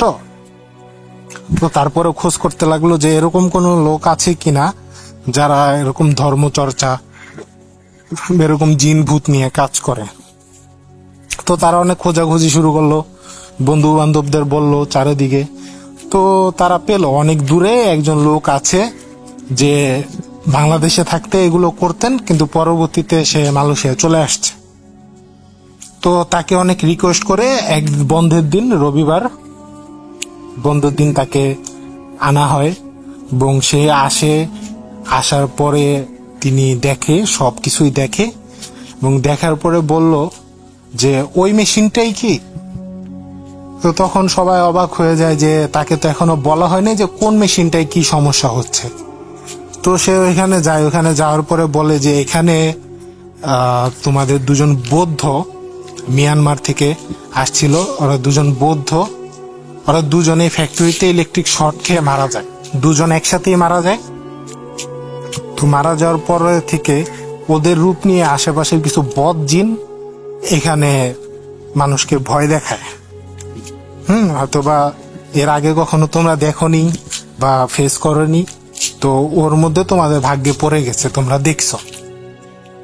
তো তার পরবর্তীতে উনি বলে যে মিলাদ পড়াও, কারণ এটা তো অমুসলিমদের কারখানা, কখনো কোনো মিলাদ পড়ানো হয়নি। তো তারা সবাই মিলাদ করে এবং পরবর্তীতে হুজুর ওই ফ্যাক্টরিটা বন্ধ করে দিয়ে যায়। তো তারপর থেকে আর কোনো সমস্যা হয়নি। তো এই ছিল আমার ঘটনা রাসেল ভাই, আশা করি ভালো লাগবে। আর আমি যেহেতু প্রথম ঘটনা পাঠিয়েছি, ভুল ত্রুটি হলে ক্ষমার দৃষ্টিতে দেখবেন। আর আমি একজন বাইকার, আমি বাংলাদেশে থাকতে প্রায় 64 জেলা রাতে ভ্রমণ করেছি। তো সেই ক্ষেত্রে আমার ভ্রমণ নিয়ে অনেক ঘটনা আছে, পরবর্তীতে পাঠানোর চেষ্টা করব। তো এই ছিল রাসেল ভাই, বুথ এফএম দীর্ঘজীবী হোক। আল্লাহ হাফেজ।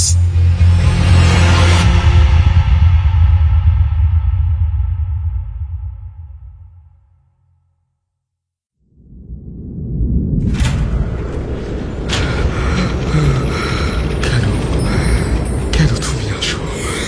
আমি শুধু তোমার সাথেই থাকতে চাই। কিভাবে সম্ভব? মৃতদের এই পৃথিবীতে থাকতে নেই। তুমি তুমি চলে যাও, চলে যাও, প্লিজ চলে যাও। সবটাই কি ইলুশন, নাকি অন্য জগতের কেউ কখনো হাজির হয়ে যায় চোখের পলকে? Booth.com with Russell। রাত বাড়ছে, এগিয়ে আসছে গ্রীষ্ম এবং প্রকৃতিতে অদ্ভুত একটা পরিবর্তন লক্ষ্য করতে পারছি আমরা। এরকম একটা সুন্দর সময়ে, সুন্দর সন্ধ্যায় আসুন আমরা পরবর্তী ঘটনায় যাই। এবং আপনারা সবাই সাথে ছিলেন বলেই আমরা 5টা বছর অতিক্রম করেছি, আপনাদের সাথে নিয়ে আরো সামনে এগিয়ে যেতে চাই। অনুগ্রহ করে আমি রিকোয়েস্ট করবো আপনাদের সবাইকে আমাদের ইউটিউব এবং ফেসবুক পেজের সাথে সংযুক্ত হন। আমরা চলে যাচ্ছি আমাদের পরবর্তী ঘটনায়। আসসালামু আলাইকুম রাসেল ভাই, আশা করি ভালো আছেন এবং সবসময় ভালো বলেই থাকেন। তো আপনাকে নিয়ে আর বেশ কিছু বলার নেই। boat.com এটা আমার প্রথম ঘটনা। আমি সরাসরি ঘটনায় চলে যাচ্ছি। ঘটনাটা আমার মামাকে নিয়ে, নানি বাড়িতে। তো অনেক আগের ঘটনা, ইলিশ মাছ নিয়ে বলা যায়। আমার মামা খুবই একদমই মানুষ ছিলেন, উনি যেটা বলতেন সেটাই করতেন। তো ওনার খুব ইচ্ছা হয় যে ইলিশ মাছ খাবেন, ইলিশ মাছ খাবে। তো উনি রাত্রেবেলা বাজার করে, মানে ওনার কাজ করে, কাজ শেষ করে হাটের থেকে বাজার করে। গ্রামে তো রাত্রে হাট বসে, তো ওই হাটে আবার উনি বাজার করে ইলিশ মাছ কিনে। তো ইলিশ মাছ কিনে বাড়ি থেকে রওনা হয়। তো কিছু জিনিস একটু বলে রাখি, সেটা হচ্ছে বাজার থেকে নানি বাড়ির দূরত্ব আধা ঘন্টার উপরে, 45 মিনিট এরকম, আর একটু বেশি হবে। তো উনি মাছ কিনে বাড়ি থেকে রওনা হয়। আর বাজার থেকে বাড়িতে যেতে কিছু জিনিস পড়ে, যেমন আপনার অনেকগুলো ক্ষেত পড়ে, ধান ক্ষেত, তারপরে বাঁশঝাড়, তারপরে একটা খাল আছে ছোট, ওইটা আবার বাঁশের মুলি আছে। তো তখনকার মানে এখন ওইটা নাই, এখন দূরত্ব কমে গেছে, প্লাস আপনার যে ডিস্টেন্সের জিনিসগুলো ছিল এগুলো নাই, এগুলো এখন মাটি পুরত দিয়ে হয়ে গেছে। তো ওই তারপরে নানি বাড়ি, তারও 5 মিনিটের মধ্যে হাঁটাহাঁটি করলে নানি বাড়ি পরে যায় কি। তো উনি ইলিশ মাছ কিনে যখন রান্না করেন, তো মোটামুটি ভালো রাত হয়। রাত বলতে তখন তো অল্প সময়ে অনেক রাত। তো সময় যেটা আমার বলা হয়েছে সেটা হিসাবে এখনকার হবে 9টা বা এরকম সময় হবে কি। তো আগের তো 9টা বা অনেক রাতই বলে, এটা আপনিও বুঝেন, দর্শকরাও বুঝবে। তো উনি রওনা হওয়ার পরে কিছু দূর যাওয়ার পরে, হাট থেকে অনেক দূর সরে যাওয়ার পরে, যখন উনি ধান ক্ষেতের দিকে রওনা হয়, মানে ধান ক্ষেত দিয়ে হাঁটতেছিলেন, তখন তার কাছে মনে হচ্ছে যে পিছন দিয়ে আরো কিছু তার পিছন আসতেছে, মানে 4-5 জন কিছু একটা হাইটে হাইটে আসতেছে তার সাথে। আর দানের তাও লাইল খেতে না, দান খাচ্ছেন দানের মাঝখান দিয়ে, মানে দান হাঁটতেছে ছাট করে এরকম একটা আওয়াজ হয়, দানের মাঝখানে হাঁটলে এরকম আওয়াজ হইতেছে। উনি তো যতটুকু জানে যে উনি যতটুক আসছে সে পর্যন্ত কোনো মানুষ নাই, তারপরও মানুষ যদি অ্যাড হয় রাত্রেবেলা ডাকাতও থাকতে পারে, দান খেতে চুপ মানে বসে থাকে, তো ওইখানে সচরাচর ডাকাতে হন। আর তারপরও উনি একটু আইডিয়া করে পিছনের দিক তাকালেন, দেখলেন কোনো কিছু নেই, স্বাভাবিক কোনো কিছু নেই। তো আওয়াজ, তারপর আইডিয়া করলে হয়তো বা শিয়াল টেল হইতে পারে, কারণ এই সময় তো শিয়াল খুবই থাকে। তো উনি শিয়ালের ভেবে হাঁটা শুরু করলেন। আর যেহেতু রাত অনেক, আরো ওনার কাছে আলো জাতীয় কোনো কিছু নাই, উনি রাত্রেবেলা আন্দাজ করে হাঁটতেছে, মানে হালকা চাঁদনি রাত নাকি, তো ওই ক্ষেত্রে যতটুকু আলোতে এক জায়গাতে হাঁটাহাঁটি করলে আপনিও বুঝতে পারবেন কোন জায়গাতে কি আছে। তো ওই এগুলো হাঁটা শুরু করলেন। তো হাঁটতেছেন, আওয়াজটা তো ধান ক্ষেত পর্যন্ত মোটামুটি ছিল, মানে আওয়াজ হইতেছে আবার হয় না, এরকম ভাবে ছিল। তো উনি যখন ধান ক্ষেত শেষ করে একটু মাটির রাস্তায় উঠলেন, উঠে হাঁটা শুরু করলেন, তখন কাছাকাছি বাজারের কাছাকাছি যাওয়ার পরে পিছন থেকে তাকে এক মেয়ের কণ্ঠে তাকে বলতেছে যে তুই একটা কাজ কর, তুই তো মাছটা নিয়ে যেতে পারবি না, আমরা যদি চাই তোরকে মাছটা নিতে দিব না, মাছটা রেখে দিতে পারি, কিন্তু আমরা এটা চাচ্ছি না। তুইও হয়তো শখ করছস যে ইলিশ মাছ খাবি, আমরাও মাছটার প্রতি রূপ আশা পড়ছি। তুই একটা কাজ কর, মাথার সাইডটা আমাদেরকে দিয়ে তুই নিজের সাইডটা নিয়ে যা,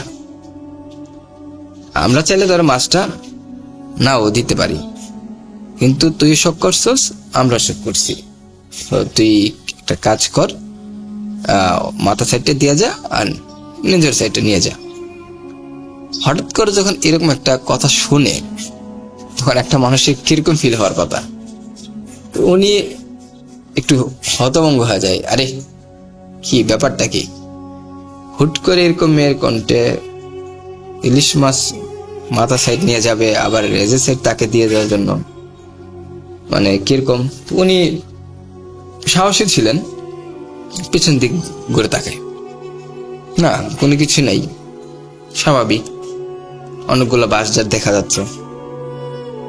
উনি আবার নর্মাল সাইডে অভিজ্ঞতা আছে হালকা পাতলা, মানুষ আরো অনেক ঘটনা ঘটছে, এমন গেছে নাকি এরকম কিছুর সাথে দস্তাদস্তি হয়েছে।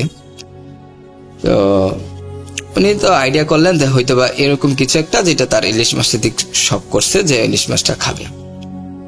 উনিও মানে বললাম এক মানুষ একটু করে বলতেছে যে না, কেন আমি ইলিশ মাছ দিব, ইলিশ মাছ আমি দিব না, ইলিশ মাছ আমি শখ করছি খাবো, পুরাটাই খাবো, আর তুমি নিবা মাথার সাইডটা কেন নিবা, দরকার নাই, তোমার নেয়ারই দরকার নাই, তুমি এগুলার দিকে আর দিতে চাইও না।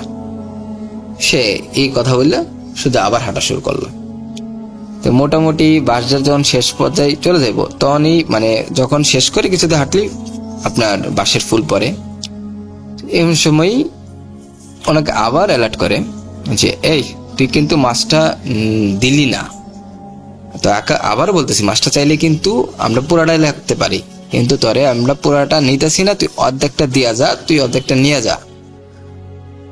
তোরে কইতেছি তুই কথা শুনতেছস না কেন। উনি একটু রেগে গেছে, রেগে বলতেছে যে তুমি কি আমাকে চিনো আমাকে, আমি কার ছেলে। আরেকটা জিনিস আসলে বলে রাখি, আমার নানা খুবই কবিরাজি মানুষ ছিলেন, উনি কবিরাজি বলা যায় না, বাট ওনার কাছে জিন টিন থাকতো, এটা নানি আছে, নানির কাছ থেকে শুনতে, আমার আম্মুর কাছ থেকে শুনতাম।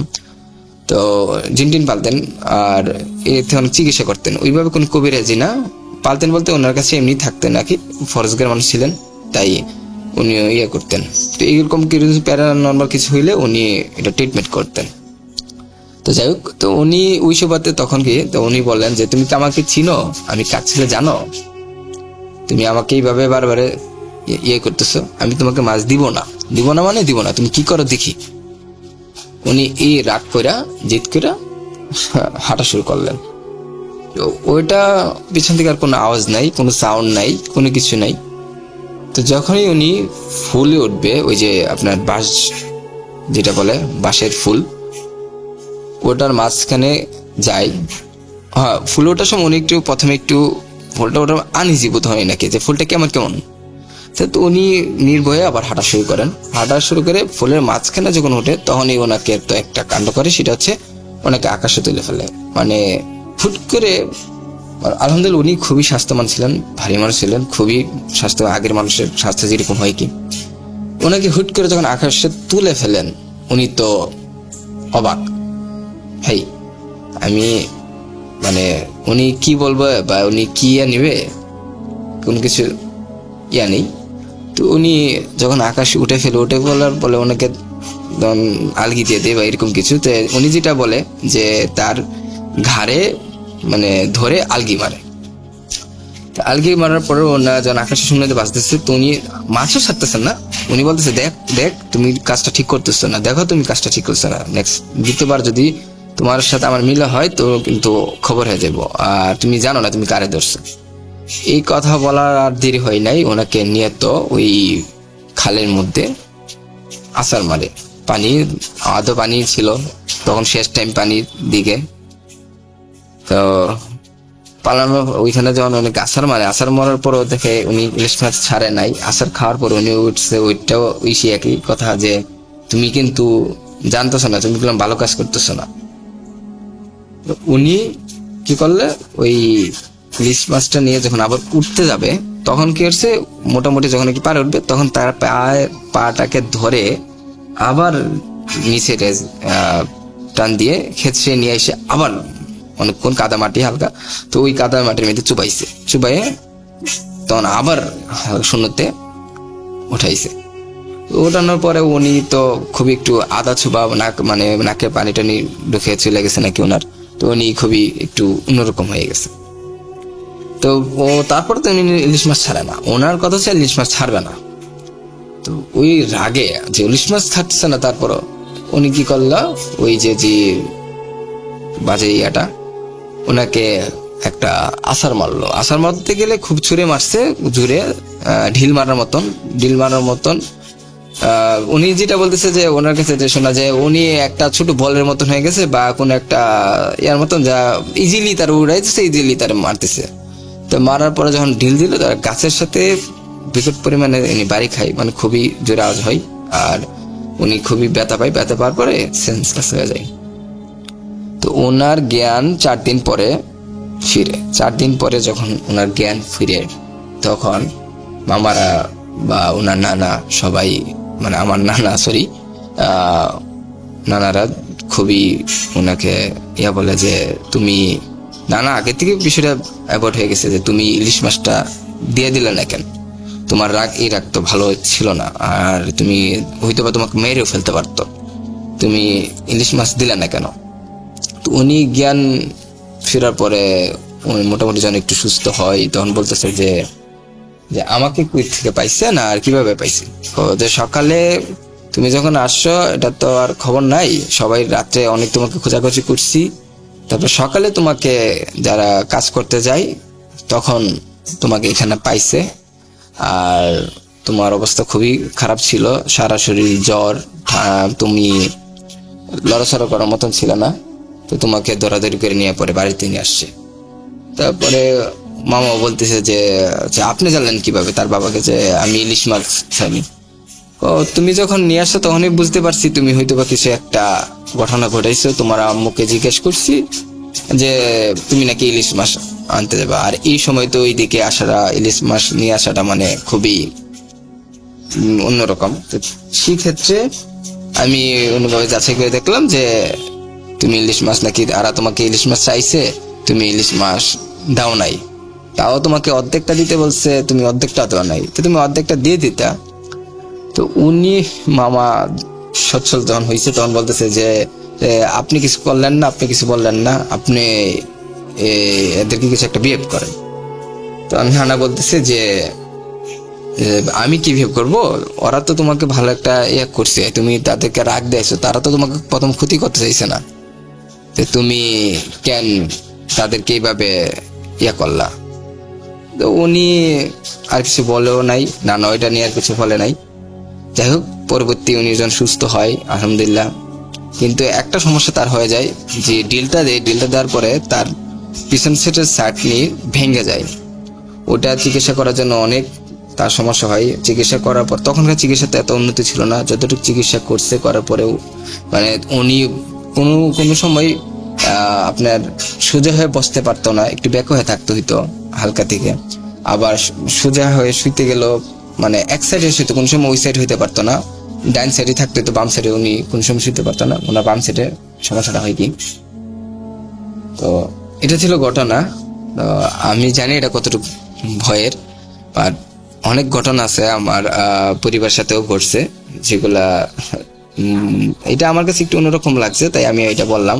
আমাদের সাথে অনেক ঘটনা ঘটছে, তো সিলেক্ট করা না করে এটা পড়াটাই আপনার পরে, হ্যাঁ এটা কি বলো, আর ঘটনা পড়াটাই সত্য আছে ভাই।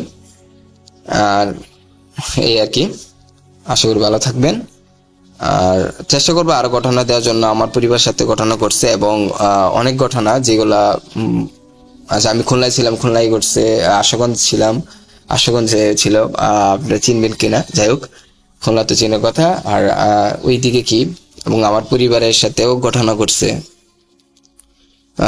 তো আশা করি ভালো থাকবেন। এই ছিল ঘটনা, বলতে হলে ক্ষমা করে দিবেন। আল্লাহ হাফেজ। Welcome back. সুন্দর বসন্তে আপনাদের সবাইকে আরো একবার স্বাগত জানাচ্ছি। আমি রাসেল। শেষ হয়ে গেল আমাদের আজকের এপিসোড। জানি না কতটুকু আনন্দ দিতে পেরেছি, তবে আমি আমার জায়গা থেকে সর্বোচ্চ চেষ্টা করেছি আপনাদেরকে আনন্দ দেওয়ার। যদি এতটুকু আনন্দ দিতে পারি, যদি এতটুকু ভালো লাগে আপনাদের, তাহলে আমি নিজেকে সত্যিই ধন্য মনে করব। এভাবে আমাদের সঙ্গে থাকুন। আশা করছি আগামীতে আবারও কথা হবে। সেই পর্যন্ত সবাই ভালো থাকুন, সুস্থ থাকুন, মোস্ট ইম্পর্টেন্টলি ভূত.com এর সাথে থাকুন।